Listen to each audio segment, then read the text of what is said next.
Catatan Presiden RI. Presiden Jokowi menghadiri pengucapan Sumpah Ketua dan Wakil Ketua Mahkamah Konstitusi masa jabatan tahun 2023 hingga 2028 di Gedung Mahkamah Konstitusi, Jakarta. Demi Allah, saya bersumpah bahwa saya akan memenuhi kewajiban Ketua Mahkamah Konstitusi dengan sebaik-baiknya dan seadil-adilnya. Demi Allah, saya bersumpah bahwa saya akan memenuhi kewajiban Wakil Ketua Mahkamah Konstitusi dengan sebaik-baiknya dan seadil-adilnya.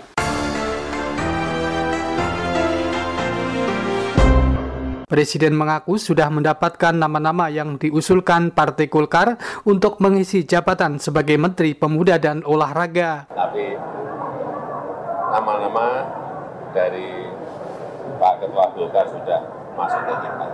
Tapi belum diputuskan, belum saya putuskan. Inilah catatan Presiden RI, catatan tentang kegiatan Presiden Jokowi dalam menjalankan roda pemerintahan dan kenegaraan pada pekan ini. Bersama saya Musli, inilah catatan Presiden RI selengkapnya. Catatan Presiden RI.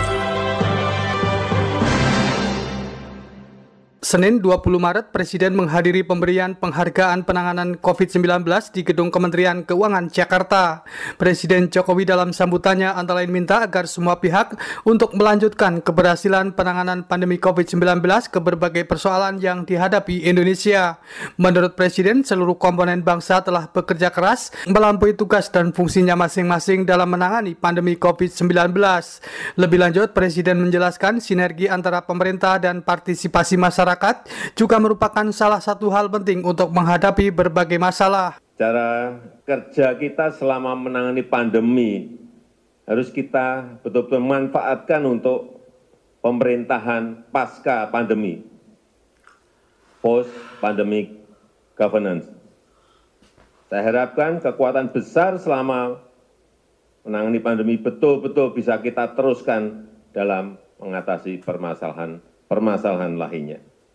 Terakhir, saya ingin mengajak kita semuanya untuk memberikan penghargaan yang setinggi-tingginya.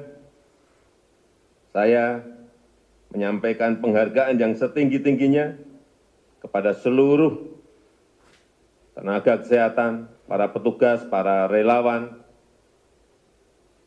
yang telah gugur dalam tugas menangani pandemi COVID-19. Dan kepada Bapak Ibu yang menerima PPKM Award, saya menyampaikan selamat, marilah pengabdian ini terus kita lanjutkan untuk memecahkan berbagai masalah-masalah kemanusiaan dan kebangsaan dan membangun Indonesia menjadi negara maju. Pada kesempatan itu, Presiden Jokowi menggambarkan bagaimana rumitnya dalam penanganan pandemi COVID-19 seperti persoalan istilah kebijakan yang diambil. Sampai kadang-kadang saya bingung. Ini ada singkatan apa? PSBB seperti tadi Pak Menko sampaikan, belum PSBB, belum apa singkatannya apa, kepanjangannya apa, muncul PPKM, ini apa lagi?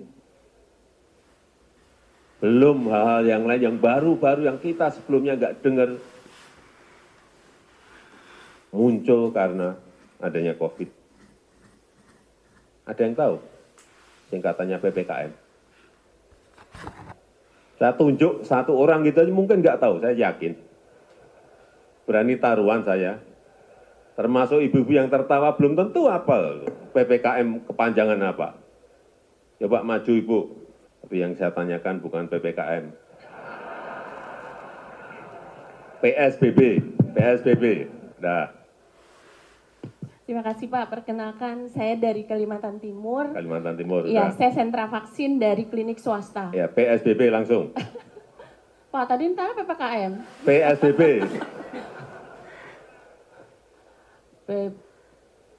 Pembatasan sosial.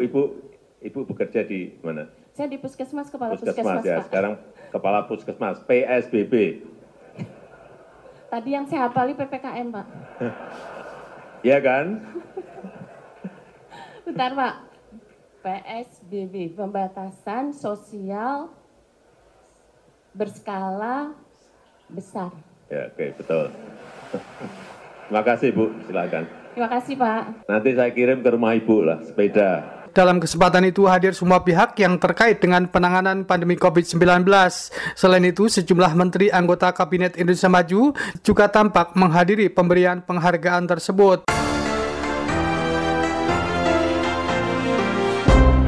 Senin 20 Maret, Presiden Jokowi menghadiri dan menyaksikan langsung pengucapan sumpah jabatan Ketua dan Wakil Ketua Mahkamah Konstitusi masa jabatan tahun 2023 hingga tahun 2028 di ruang sidang pleno Gedung 1 Mahkamah Konstitusi Jakarta. Anwar Usman mengucapkan sumpah sebagai Ketua Mahkamah Konstitusi dan Saldi Isra mengucapkan sumpah sebagai Wakil Ketua Mahkamah Konstitusi. Pengucapan sumpah Ketua Mahkamah Konstitusi masa jabatan 2023-2028. Demi Allah, saya bersumpah bahwa saya akan memenuhi kewajiban Ketua Mahkamah Konstitusi dengan sebaik-baiknya dan seadil-adilnya.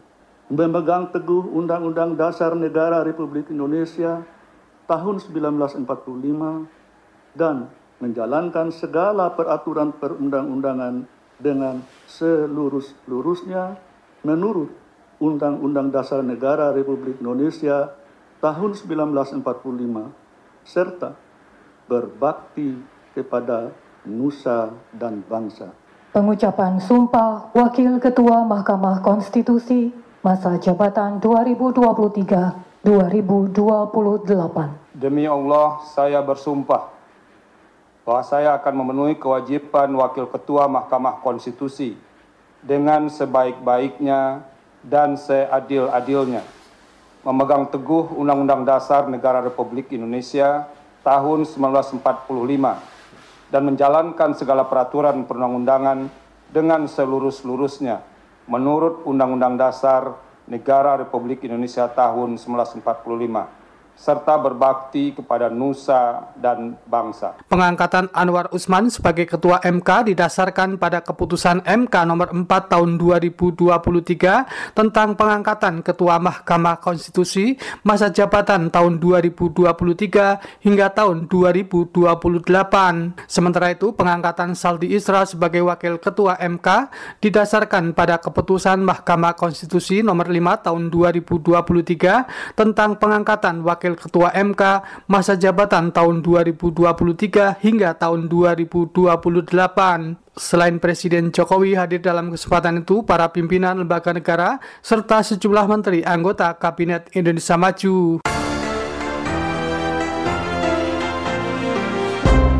Senin 20 Maret di Jakarta menjawab pertanyaan wartawan setelah menghadiri penyerahan penghargaan penanganan COVID-19, Presiden Jokowi mengatakan dirinya sudah menerima sejumlah nama yang diusulkan sebagai calon Menteri Pemuda dan Olahraga oleh Ketua Umum Partai Golkar. Namun demikian, Presiden mengakui dirinya belum menentukan siapa yang akan dipilih menjadi Menteri Pemuda dan Olahraga tersebut. Menpora belum diputuskan, tapi nama-nama dari Pak Ketua Golkar sudah masuk ke kita. Tapi belum diputuskan, belum saya putuskan. Nama yang masuk waktu kapan? Ke Pak Ketua Golkar aja. PLT Menteri Pemuda dan Olahraga hingga kini masih dijabat oleh Menko PMK Muhadjir Effendi. Senin 20 Maret, Presiden Jokowi didampingi sejumlah menteri anggota Kabinet Indonesia Maju melakukan kunjungan kerja di Provinsi Papua. Presiden Jokowi dalam kunjungan tersebut akan melakukan sejumlah kegiatan, diantaranya meresmikan Papua Youth Creative Hub. Senin malam 20 Maret di Kota Jayapura, Papua, Presiden Jokowi menggelar rapat terbatas dengan sejumlah pihak. Kapolri Jenderal Polisi Listio Sigit Prabowo dalam keterangan pers setelah mengikuti rapat tersebut menjelaskan, dalam rapat terbatas itu Presiden Jokowi tekankan kepada jajaran TNI dan Polri untuk meningkatkan kesejahteraan masyarakat di wilayah Papua. Lebih lanjut, Kapolri menjelaskan peningkatan kesejahteraan itu salah satunya melalui dukungan dalam pembangunan di wilayah Papua. Beliau memerintahkan pada kita untuk bekerja secara lebih terintegrasi antara program-program pusat dengan program-program daerah, sehingga TNI Polri betul-betul bisa mengawal seluruh kebijakan di dalam rangka meningkatkan kesejahteraan wilayah Papua, baik dari sisi pembangunan maupun dari sisi pemekaran, semuanya bisa berjalan dengan baik. Sementara itu, di tempat yang sama, Panglima TNI Laksamana Yudo Margono mengatakan TNI akan terus bekerja sama dengan Polri untuk mewujudkan kesejahteraan masyarakat, salah satunya melalui operasi penegakan hukum. Pasukan TNI yang berada di Papua ini dalam rangka melaksanakan operasi penegakan hukum membantu Polri, sehingga TNI tidak ada penambahan dan tetap seperti yang sekarang ini tergelar, baik yang organik maupun yang didatangkan dari luar Papua. Ini semuanya ya, untuk selain perbatasan darat, perbatasan laut juga melaksanakan operasi membackup Polri dalam rangka penegakan hukum. Dalam rapat terbatas tersebut hadir Menteri Pertahanan Prabowo Subianto, Menteri Investasi Kepala BKPM Bahlil Lahadalia, Kepala Staf Presiden Muldoko, dan Kepala BIN Budi Gunawan. Selasa 21 Maret dalam rangkaian kunjungan kerja di Provinsi Papua, Presiden Jokowi meresmikan Papua Youth Creative Hub di Kota Jayapura. Pada kesempatan itu, Presiden Jokowi mengapresiasi keberadaan Papua Youth Creative Hub tersebut karena membuka kesempatan bagi anak muda Papua berkreasi dan berinovasi. Lebih lanjut, Presiden mengatakan dirinya senang bidang-bidang yang ditunjukkan dalam berkreasi dan inovasi seperti fashion hingga teknologi platform aplikasi. Dan juga memamerkan produk-produk yang ada di tanah Papua dengan kemasan dan packaging yang dengan branding yang sangat bagus sekali. Kalau ini diteruskan, jangan-jangan anak-anak muda di provinsi yang lain ketinggalan dengan anak-anak muda di Papua.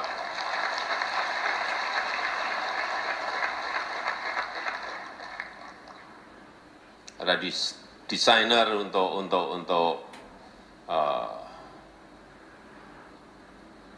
pakaian-pakaian etnik Papua yang didesain, diberikan warna sehingga di situ betul-betul diferensiasinya kelihatan sekali. Saya sangat kagum atas kecepatan yang terjadi di sini. Pada kesempatan itu, Presiden Jokowi minta kepada jajarannya untuk kembali membangun ruang kreatif di sejumlah daerah seperti di Provinsi Papua Barat, Maluku, NTT, dan Aceh. Ini akan memberikan kesempatan, memberikan peluang kepada anak-anak muda Papua untuk bisa meningkatkan, mengembangkan kualitas SDM. Nah, oleh sebab itu tadi saya perintah hari ini tidak hanya di Papua saja, tetapi dibuat juga di NTT, di Maluku, di Aceh. Mungkin dengan sedikit modifikasi disesuaikan dengan keinginan-keinginan anak muda yang ada di provinsi-provinsi itu.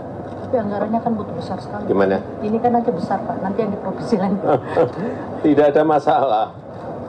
Anggaran itu akan menjadi bermanfaat kalau memang barang-barang yang ada itu dimanfaatkan. Tidak ada masalah. Jadi ini bukan masalah anggaran. Ini karena kita melihat sesuatu yang bagus yang direspon oleh anak-anak muda dengan sangat cepat, sangat baik. Ya, kenapa enggak kita copy ke provinsi yang lain. Presiden Jokowi dalam kesempatan itu didampingi sejumlah menteri anggota Kabinet Indonesia Maju seperti Menteri Keuangan Sri Mulyani Indrawati, Menteri Investasi dan Kepala BKPM, serta Menteri Pertahanan Prabowo Subianto. Selasa 21 Maret, Presiden Jokowi dalam rangkaian kunjungan kerja di Provinsi Papua mengunjungi Pasar Yotefa Lama. Pada kunjungan itu, Presiden melihat langsung sejumlah harga kebutuhan pokok di pasar tersebut.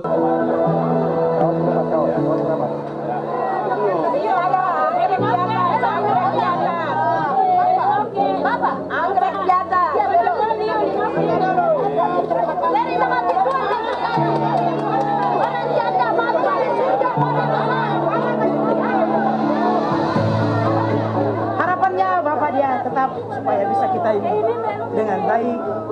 Itu saja yang kita harapkan. Selain itu, dalam kunjungan ke Papua, Presiden Jokowi juga meninjau lokasi lumbung pangan atau food estate di Kabupaten Kerom, Papua. Lahan tersebut merupakan lahan untuk tanaman jagung yang nantinya untuk memenuhi kebutuhan di provinsi tersebut. Presiden Jokowi pada kesempatan itu menekankan tentang pentingnya perencanaan penanganan pada saat panen. Tapi saya lihat ini visible karena tanahnya rata datar. Hanya memang tidak mungkin sekali tanam langsung menghasilkan kayak di Jawa 10 atau 11 ton. Mungkin pertama nggak apa-apa 4 ton atau 5 ton, saya kira baik. Nanti yang penanam kedua naik lagi jadi 6 ton, yang ketiga baru. Biasanya setelah ketiga itu baru berada pada posisi yang baik. Tapi saya tadi mengingatkan ke Pak Bupati, Pak Mentan juga, agar yang beli ini siapa harus jelas, optikernya siapa harus jelas, pengeringnya siapa yang nyiapin harus jelas, pasca panennya seperti apa harus jelas, harganya berapa harus jelas semuanya, sehingga petani jangan sampai nanti dirugikan setelah panen. Harus dipastikan. Presiden Jokowi bersama dengan Menteri Pertanian Syahrul Yassin Limpo dan Menteri Pertahanan serta sejumlah petani ikut menanam biji jagung. Selasa 21 Maret menjawab pertanyaan wartawan soal penanganan pilot yang disandra kelompok kriminal bersenjata atau KKB di Papua, Presiden mengatakan yang paling penting dengan penuh kehati-hatian dalam menangani persoalan tersebut. Pak, Pak, terkait dengan terkait dengan nasib pilot ya yang Selandia Baru sampai saat ini, yang pilot Pak yang disandra, bagaimana perhatian dari pemerintah sendiri Pak? Ya, tadi malam kita rapat internal, ya, salah satunya membahas itu. Yang paling penting dengan penuh kehati-hatian agar tetap keselamatan menjadi yang utama. Pak, permintaan dari pilot-pilot untuk keamanan udara karena rata-rata yang melayani rute gunung ini pada ketakutan. Tadi malam sudah kita bicarakan mengenai itu.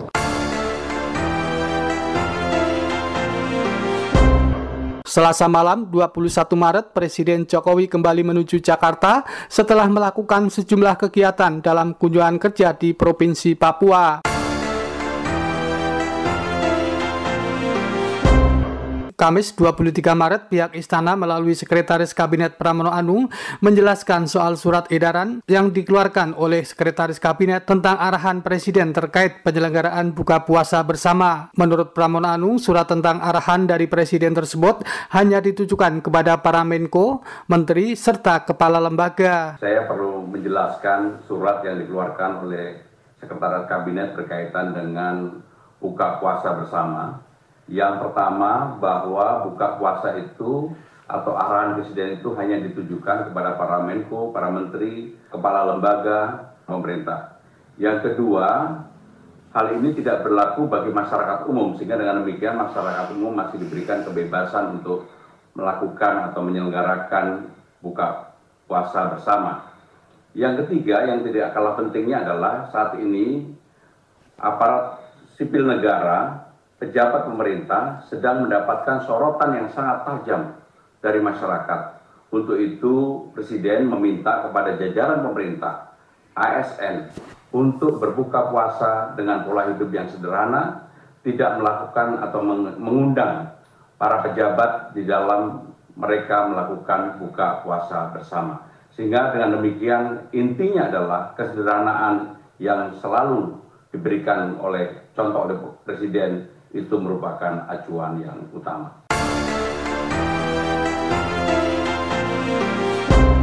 Jumat 24 Maret, Presiden Jokowi di Istana Merdeka Jakarta menerima Duta Besar Palestina untuk Indonesia Jubair Al-Sun. Pada pertemuan itu, Dubes Palestina menyampaikan ucapan selamat atas kedatangan bulan suci Ramadan bagi seluruh umat Islam di Indonesia. Presiden Jokowi ketika menerima Duta Besar Palestina untuk Indonesia itu didampingi Menteri Luar Negeri Retno Marsudi.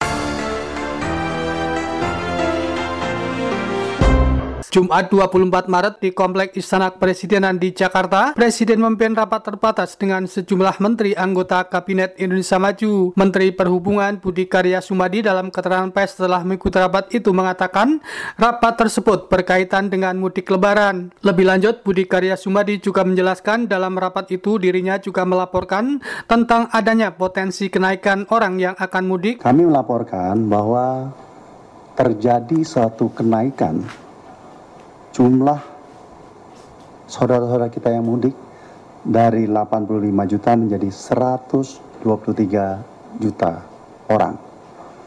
Untuk di Jabodetabek dari 14 juta menjadi 18 juta.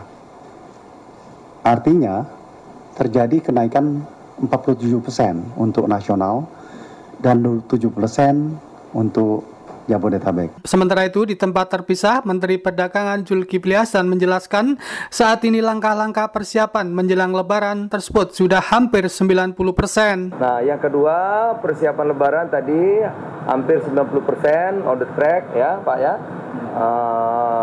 Mudah-mudahan tidak ada masalah apa-apa. Kemudian kesediaan pangan cukup sampai hari ini, harga masih terkendali. Dan khusus tadi arahan Bapak Presiden agar Bulog menyerap gabah atau beras hasil panen dari petani semaksimal mungkin, sebanyak-banyaknya. Sejumlah menteri menghadiri rapat internal dengan Presiden Jokowi tersebut seperti Menko Perekonomian Erlangga Hartarto. Demikian catatan Presiden RI pada pekan ini. Saya Musli dan tim liputan melaporkan. Catatan Presiden RI.